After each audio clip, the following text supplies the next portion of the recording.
Dues warning. This is an adult podcast made for adults, and we cover historical events that some might blush and feel uncomfortable over.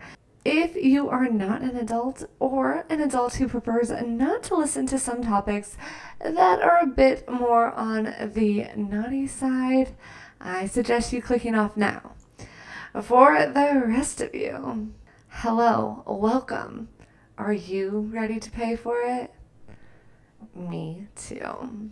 Before we get to that though, if you are into spicy history takes, please consider liking, subscribing, and maybe writing a review on whatever platform you are choosing to listen to. It helps me a lot here on Paying For It. Now, it is time to get to the red light district. I'm ready if you are. Hello, my name is Summer, and this is Paying For It. I got something between my legs that'll make a dead man come. Oh, that.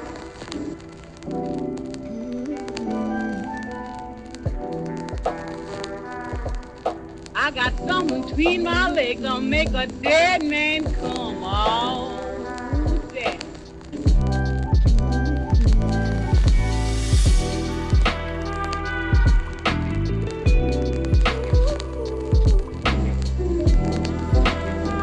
I'm gonna turn back my mattress and let you all my springs. I want you to find me, daddy, till the bell do ring. Oh, daddy, I want you to shade the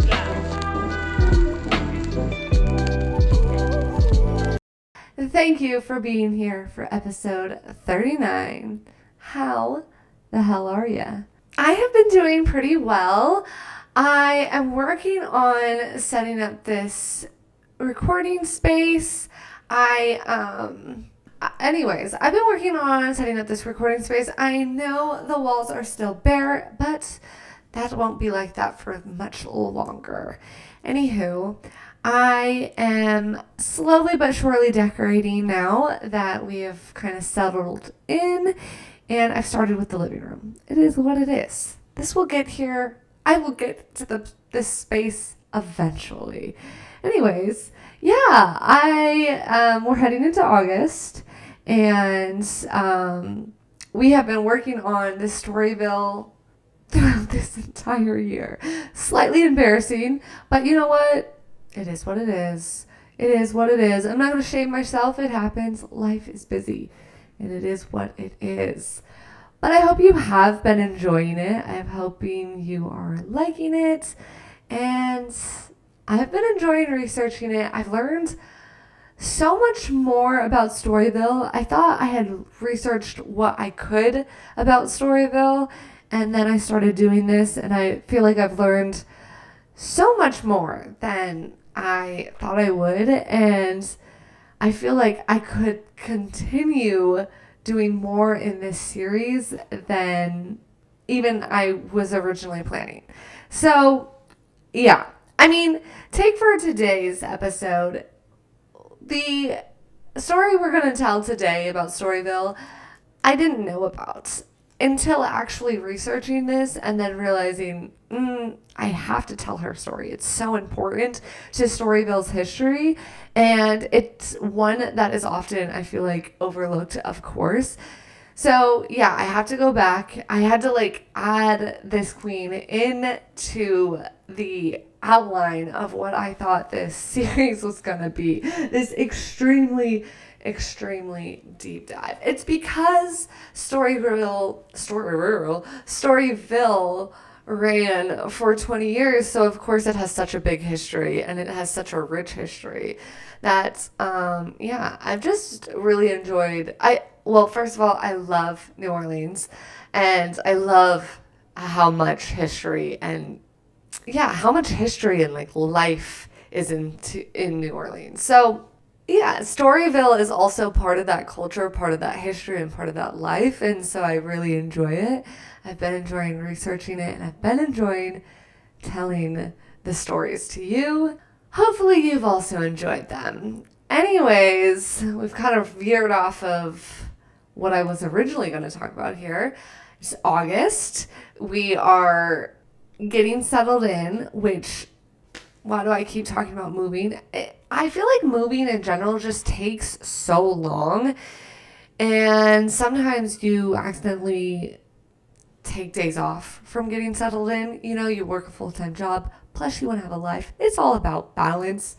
So yeah, it's just been a long process, and that's okay. But it is August. My mom is coming into town, and she will be here in like a little under 2 weeks. So that's exciting. I'm excited to have the week off and just spend it doing absolutely nothing and hanging out and relaxing and eating and drinking and just chilling. It's exciting. Yeah, other than that, I am still in the middle of the series of Throne of Glass by Sarah J. Maas. I am still loving it or hating it, or how am I feeling about it? I'm not sure. I'm in between books right now. I just finished Queen of Shadows, and now I will be moving on to, what is the next one called? I don't even remember, but I'm moving on to the next one. I just haven't started it yet. I probably will start it in a day or two. I just know that this one's a cliffhanger, and I'm not ready. I'm not ready. Yeah. So I will tell you that we are very much nearing the end to our Storyville deep dive. We have, I think, this episode and one more, and that's wild. I already, though, have a plan on who's next. And also, I am pretty much done writing. Clearly, I'm done writing this one. And I'm pretty much almost done writing the conclusion as well. There are people I didn't touch on that I almost want to go back and touch on. And I still might. They are part of Storyville. I guess there's only one person, and that's E.J. Bleck, that I kind of touched on, as he's a photographer through Storyville, but his story isn't really about Storyville. It doesn't involve the history of Storyville. I mean, it does. That's so weird. I don't know what I'm trying to say. But yeah, so we might come back and cover him. Maybe. We'll see. But yeah, we have this one, and I think the conclusion, and we'll be moving on to a new topic. Hopefully that's a good thing, or hopefully we're all excited, but hopefully you guys aren't been like, yeah, fucking finally, you know? Anyways, I like a deep dive. I think they're exciting, and I thought this was worthy of a long exploration of Storyville. So, yeah. Sorry, not sorry. Okay? Okay. Yeah, so that's pretty much it here. I guess it is time to jump in. Let's do this. Well, look what the cat dragged in. Did you have a good time with Jose Arlington? I don't know why I asked, because of course you did. She is the queen, after all. Well, things are heating up politically here in the district, so it's time to pull up your pants and get over to meet another queen that makes history, not for just her opulent house and her unique brand, but also fighting for her right against the injustice in the world. And we love a badass story. I know you came for the entertainment, but the district is more than that. So you must learn it all. Let's head over to 317 North Basin Street. We don't want to keep this queen waiting. Plus, her story is a unique one to hear. So let's get going. So with that, you know what time it is. Grab yourself a cocktail, a mocktail, a coffee, whatever you fancy. Today, I have some water, but also I am closing this week, so I am going into work tonight. So I have a Rodeo Shiner Red Amber non-alcoholic beer. And I'm someone who is just like loves a drinky. I'm a drinky gal, and sometimes I want a beer without the repercussions, you know? And fair. Sometimes. So, I am a Shiner stan. And so when I saw that they were coming out with some non-alcoholics, I was like, your girl's got to try them. And I'm also a medium beer girly, okay? So the Red Amber, they also have a light. But I wanted to try the Red Amber, and I've already tried it. And I will tell you, it is a non-alcoholic. So what do you expect? But let's crack into this baby. Let's cheers, and let's get into it. And I'll tell you what my thoughts after I take a sippy sip. But let's all take a moment to love a beer crack noise. It's just beautiful, honestly. Love it. Anyways, cheers, and let me introduce you to the Countess. Okay, so my thoughts on this is that it tastes empty. And that is because it is got none of what I'm assuming is the alcohol. But a medium beer or like a amber and stuff, they're usually more full-bodied.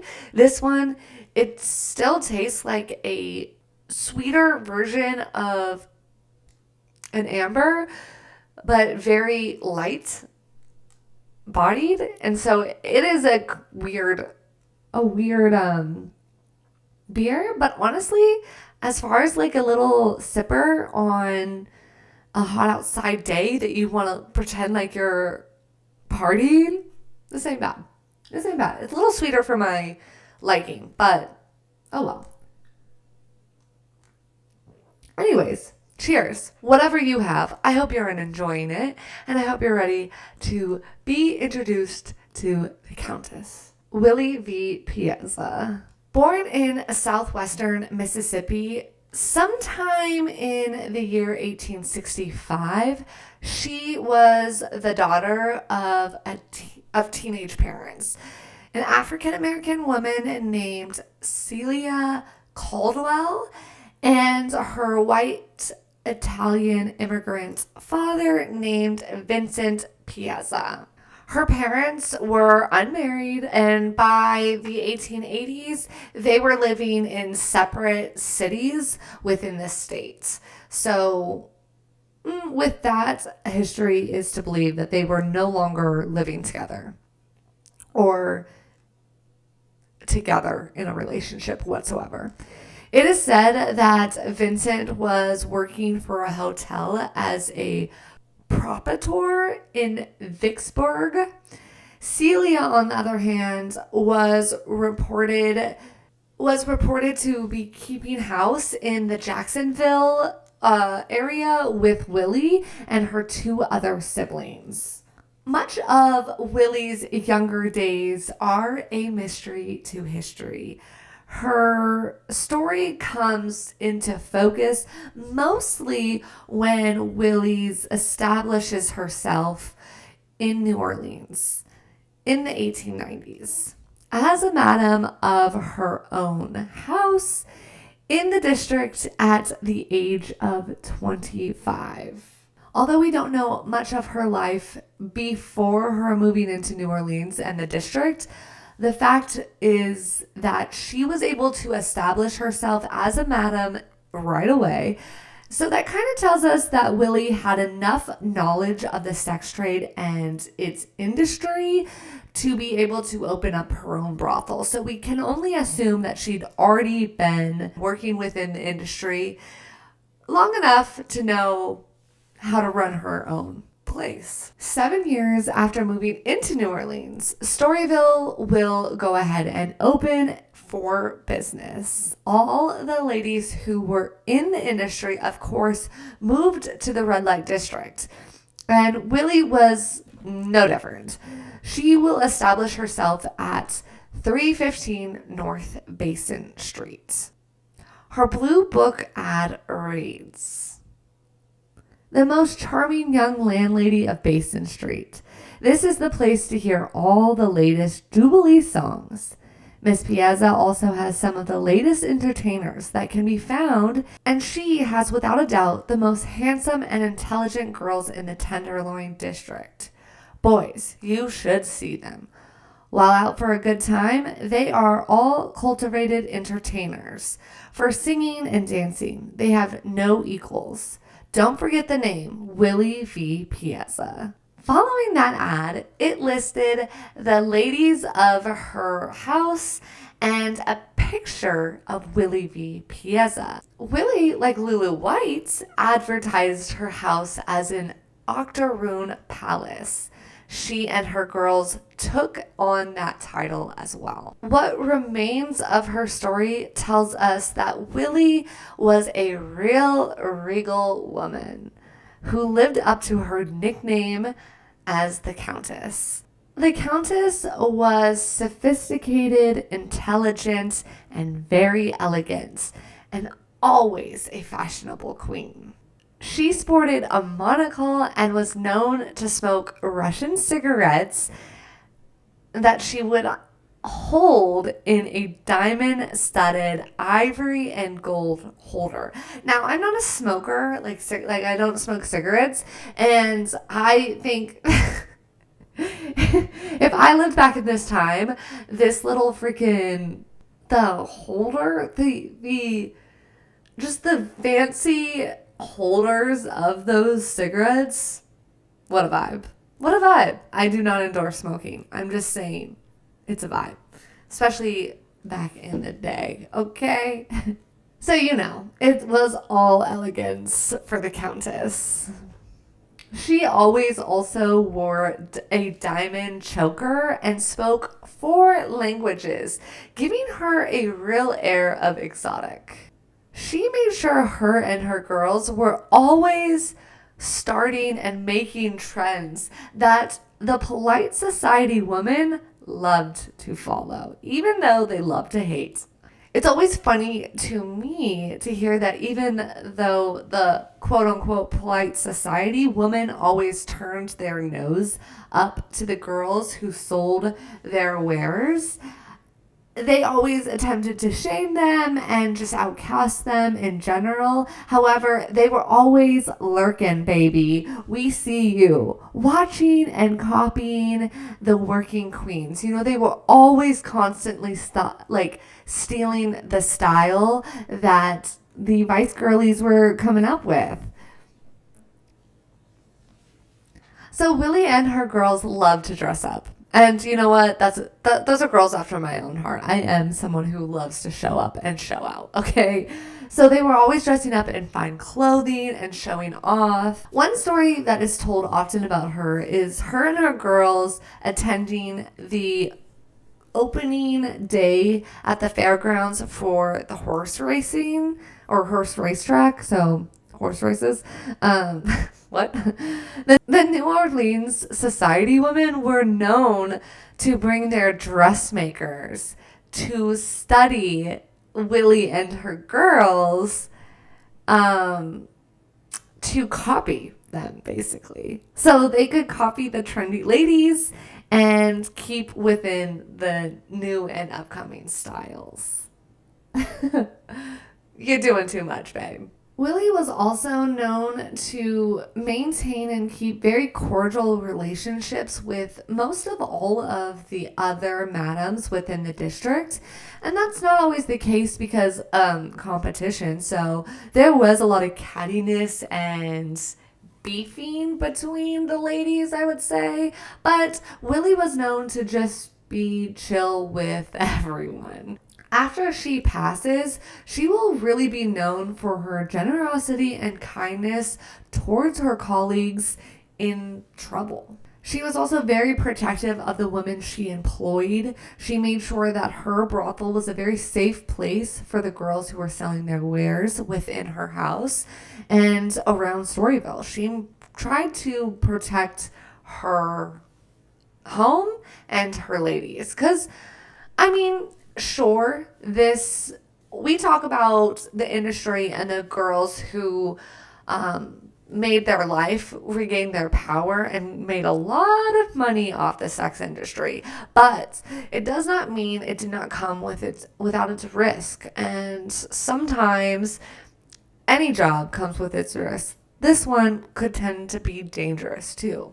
It is part of the world of this industry. Like many of the ladies of Storyville really loved music and often had the popular jazz players in her house to entertain. A lot of the jazz players who did tours within the district would often say that Willie was one of the only madams within the district who kept her piano in tune. And I'm sure they really appreciated that, because that, I'm sure, would be annoying. She was a business queen through and through, and we love a business queen. She knew how to manage her money, and she spent wisely. She was one of the few who owned their brothel that she was at and established at 317 North Basin Street. So she owned that place. She wasn't renting from anyone.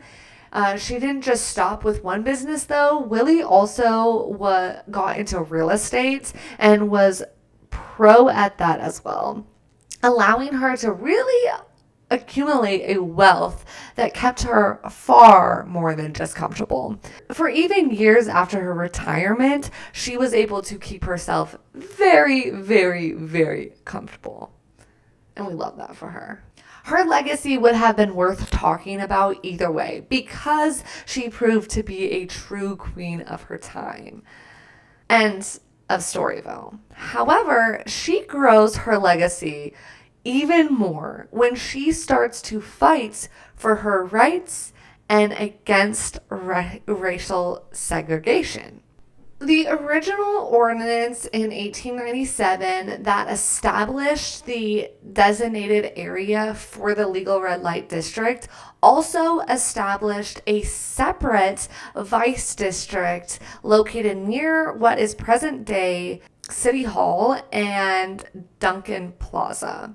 Nowadays, it is referred to as quote-unquote Black Storyville, but this was in the late 1800s and early 1900s, so racism was very, very prevalent and in your face.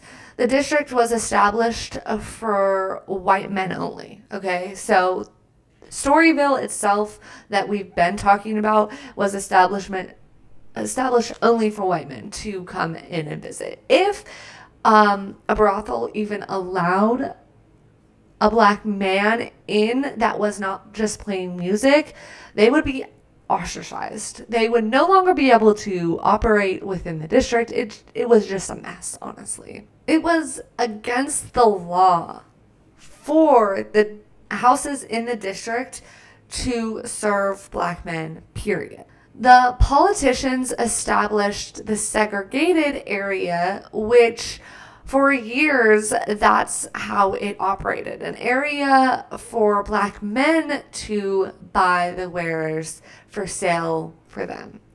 So it wasn't that the district segregated the ladies of color. They were segregating the people coming in for business, for the consumers. The law was segregating the consumers of the district. And for years that Storyville operated, there was always the separate area. And that ran alongside the district. It's much less talked about and it's much less opulent, of course. But that was part of the history. But yeah, you can imagine that this area, it had none of the elegance, the wealth, or the opulence that Storyville had. And that has a lot to do with, racism. So they weren't allowed to be anything but what it was. And that was just, I don't want to say low class, but it was, they were forced in a box, and that's where they stayed. Now, women of color who could make it in the cutthroat market of Storyville could still establish themselves within the district. However, even that had its racial biases, of course. Most women of color who found success within Storyville were very, very light-skinned women, okay? The ones that would advertise themselves and able to pass as octoroons or white, like Willie and Lulu White. They are prime examples of two women who were able to be very, very successful in Storyville, but that has a lot to do with their presenting as white or / octoroon. And that would leave the women who couldn't make it, whether because of luck or I guess their unluckiness or because of the color of their skin, would often end up in quote-unquote Black Storyville. That was how Storyville operated for years. Black men and women who couldn't make it in Storyville, mostly due to their darkened skin. That was how Storyville operated for years. Black men and women who couldn't make it in Storyville, mostly dark-skinned women, worked on the other side of town, where white women and very light-skinned women and white men had Storyville. That was until things started to change politically in New Orleans, and things started getting pretty shaky for the legal red light district, Storyville, and the ladies who had been working there for years.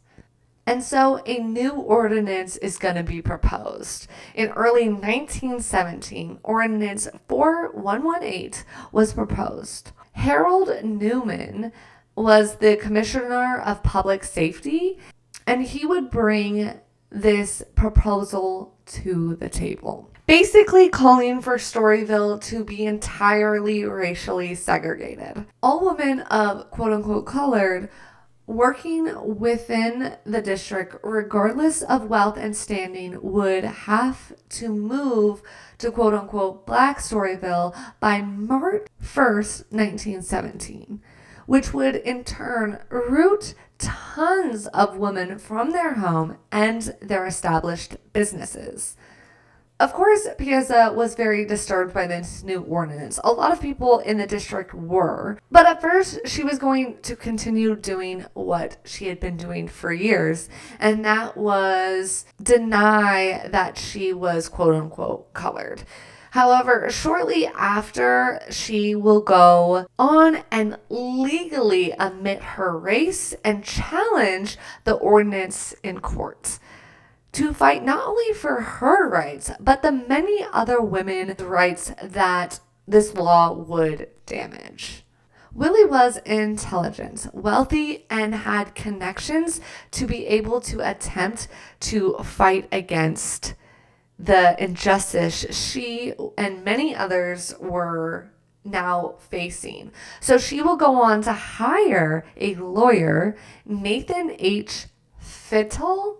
I think it's Feitel.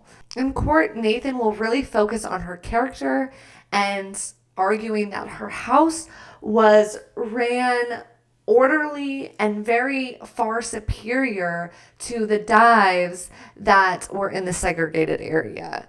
So they would also focus on the women she hired and how they were not common criminals. So that kind of gives this negative outlook on quote like what they refer to as Black Storyville. And I didn't live in this time, but I'm assuming not all of the women within the district or the segregated district were criminals. They just lived a very different life because they had very different opportunities, mainly due to the color of their skin. So I know it wasn't a fabulous area. It's clear that it wasn't opulent and wealthy and rich. But do I think everyone in there were criminals? Do I think everyone were bad people? Not at all. Different opportunities. However, this was a smart move to make legally because this was saying, like, if we have to move there, this changes the ladies' money. It changes their lifestyle. It puts them in a what they are saying as a dangerous situation, which I'm sure it was much more dangerous than Storyville was. So they were politically and overall, this was a good fight against what this new law or ordinance was proposing, if that makes sense. Willie taking a stand and fighting for her right inspired others to also come and fight for their rights, including one Lulu White. And eventually 20 other women will join in this fight to be allowed to keep their properties and their rights to rent to anyone in the red light district, regardless of color. So not only were they saying, hey, if we have to move our establishment to this other area, it's a much more dangerous place. It also affects our money that we worked so hard for completely, and this is against our rights. And she was able to have money to back up this fight, so she really laid the groundwork for others to feel safe and comfortable to come out and also fight for their right, and good for her. Unfortunately, the city will go on and deny Willie's suits and try to shut her down. Truly, they try real hard. However, her and her lawyer will immediately go and appeal to the Louisiana Supreme Court. She said, nah, babes, and so did her lawyer. So this will go on to be City of New Orleans versus Willie v. Piazza, 1917. I think it's amazing that Willie was able to fight and get this taken all the way to Supreme Court.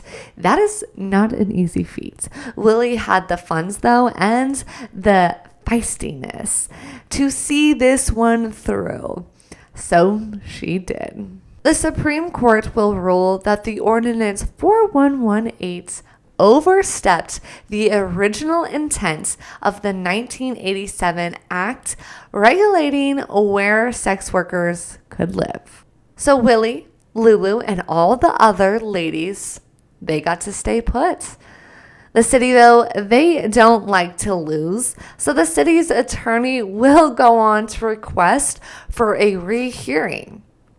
However, that is going to be quickly tabled and shut down as well. Although her fight started off a little bit self-serving because I'm sure she was looking at the amount of money she was going to be losing. But her resourcefulness and resources resulted in one of the few instances of the day in which African-American women challenged the power that be and won, baby. The landmark decision and victory submitted Willie Piazza's name into history.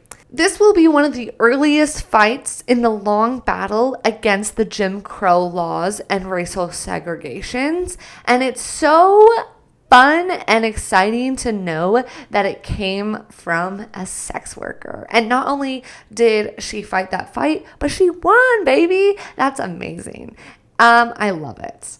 Although Willie did win the case to allow herself to stay within the district, politically, things were still not looking up for Storyville. In fact, they were looking pretty dark, and the future of the red light district that had, at this point, been running for 20 years now, were not looking so good.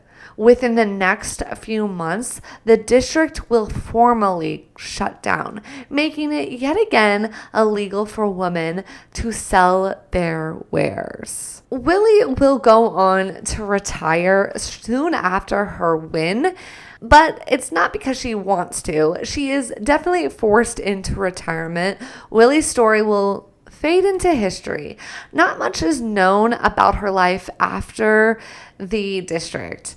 It is believed and rumored that really Piazza went on to marry a French nobleman on the Rivera, that's what I meant to say. She was known to have stayed in her mansion at 317 North Basin Street until her death in 1932 at the age of 67.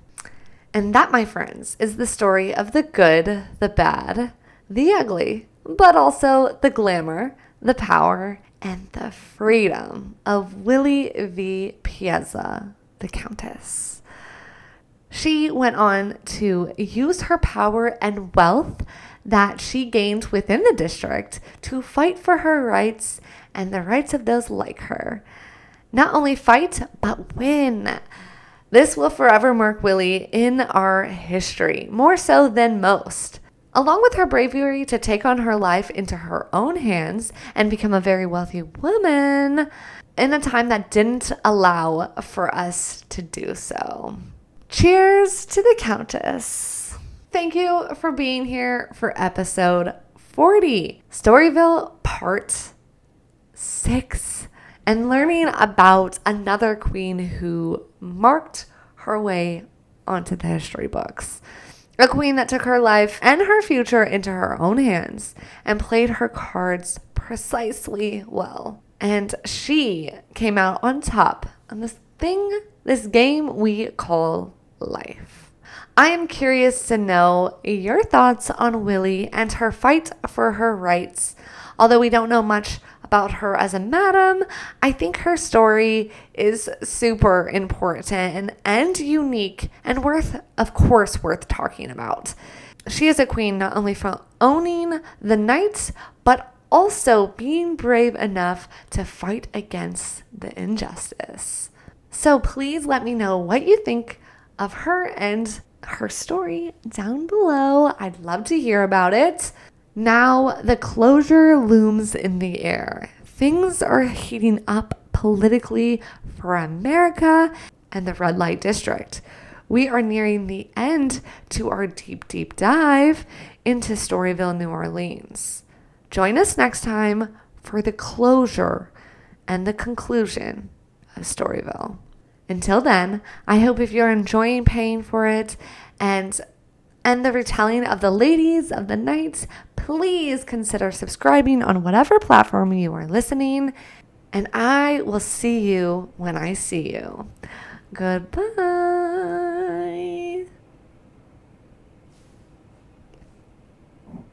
I don't understand the balloons. I have to figure that out, but I have no idea how to do so. Because, why is that happening? All right. For real. Bye-bye. Don't make a dead man come out.